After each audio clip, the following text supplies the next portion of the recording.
हनुमान जी प्रभु श्री राम के चरण दबा रहे थे। श्री राम सिंहासन पर विराजमान थे, गहन विचार में लीन और अपने हाथ की अंगूठी को एकटक निहार रहे थे।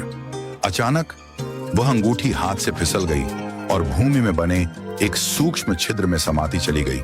श्री राम ने तुरंत कहा, हनुमान, मेरी अंगूठी गिर गई है, उसे शीघ्र ले आओ, कहीं खो न जाए।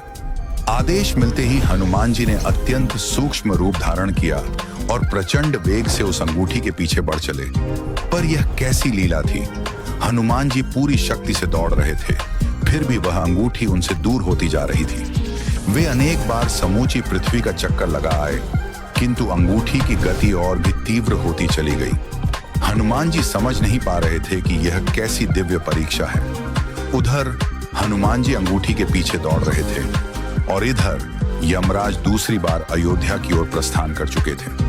तभी हनुमान जी ने देखा, वह अंगूठी सुमेरु पर्वत की एक गूढ़ गुफा में जा गिरी और वे क्षण भर की देरी किए बिना वहीं पहुंच गए। लेकिन गुफा के द्वार पर बैठे एक वानर ने उन्हें रोकते हुए पूछा, कौन हो तुम? हनुमान जी ने शांत स्वर में उत्तर दिया, मैं हनुमान हूं। यह सुनते ही वह वानर हंस पड़ा और बोला, इतना दुर्बल वानर हनुमान कैसे हो सकता है? असली हनुमान तो भीतर हैं।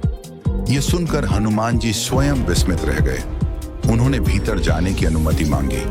अनुमति मिलते ही वे गुफा में प्रविष्ट हुए। अंदर कदम रखते ही उन्हें ऐसा दिव्य वातावरण अनुभव हुआ मानो प्रभु श्री राम के सानिध्य से भी अधिक पावन।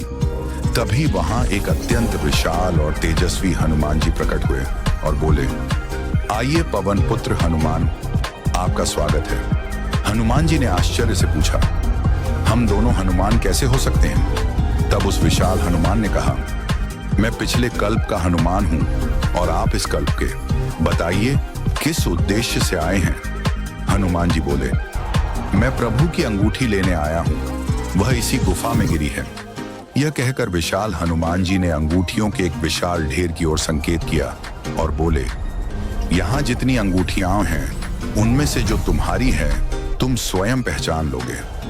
असंख्य अंगूठियां देखकर हनुमान जी स्तब्ध रह गए। तब विशाल हनुमान ने कहा, जब जब पृथ्वी पर श्री रामावतार की लीला पूर्ण होती है, प्रभु राम अपने हनुमान को इसी